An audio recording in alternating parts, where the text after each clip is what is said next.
So, hello everybody, ConvertWithMoss 20.1 is out and it brings again a lot of new features, but next week it's back to work, so expect less huge updates in the near future. But let's walk you quickly through what's new in 20.1. You get 4 new formats and some slight improvements as well on the user interface. So what's new on the user interface? It's stores already the file paths or the folder paths, whatever you have selected, but it now also remembers which source format you selected for it, which makes a lot of sense.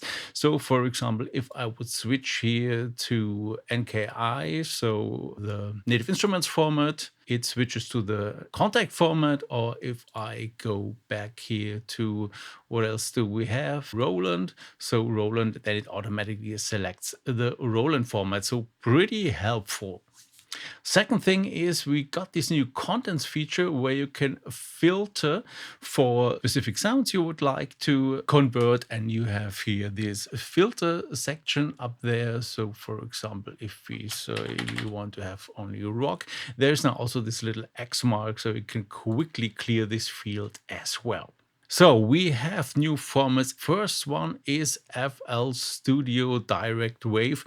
This was requested quite often and it can read DWB and DWP files of that sampler, and you can also write it. So where's FL Studio here? Direct Wave as well, and it writes this DWP format. And the nice thing about this is it also can be read on the mobile version, so FL Studio Mobile, which runs, for example, on iOS, but I think it's also available for Android.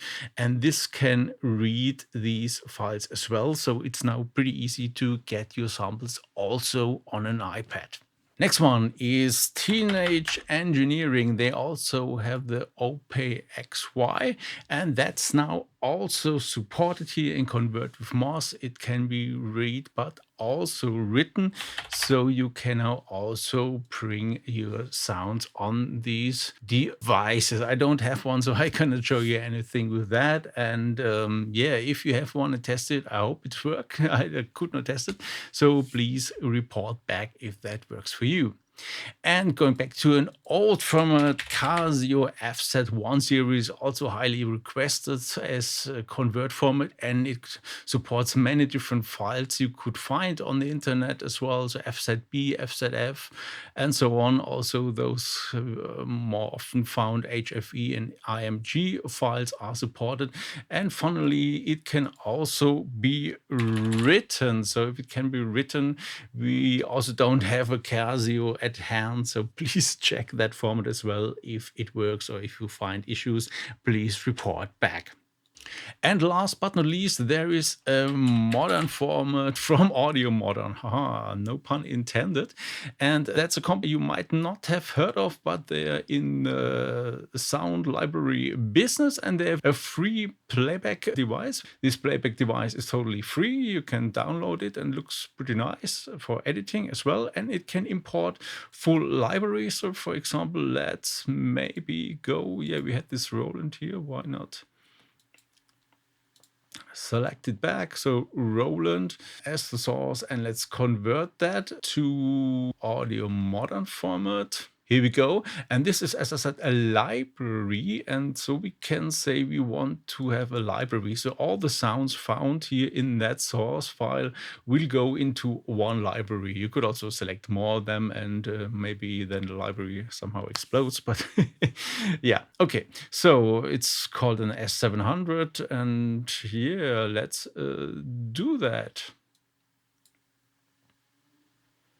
And it's already finished and done. And let's check here the output folder on the desktop. Here it is, and it creates this SB pack file, and you can now simply drag and drop that here into the Soundbox, and you will see you get here this nice library with all the sounds we found here on the source file, and you can load that here into a thing and play it back nicely.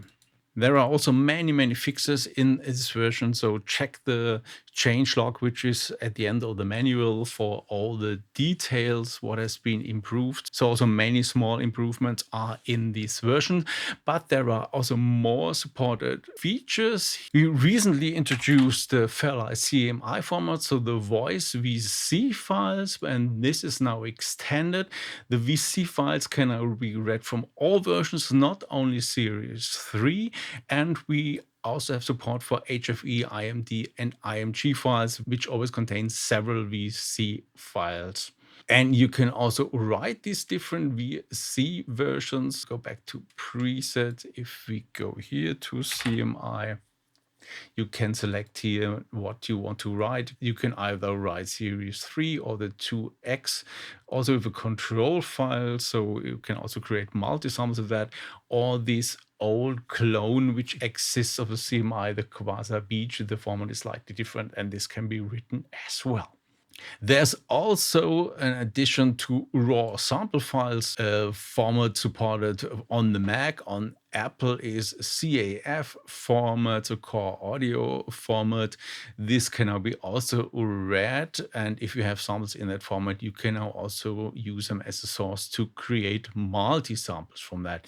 And also, if you go here to sample files, which was named WAV before, has now the option to write several output files. You can also write here AIFF and CAF in different compression formats, and as well FLAC. Yeah, many additions. Didn't have too much time today to go into all the devs, but it's all in a changelog, and just try it out yourself. Everything's free, and until next time, make some funky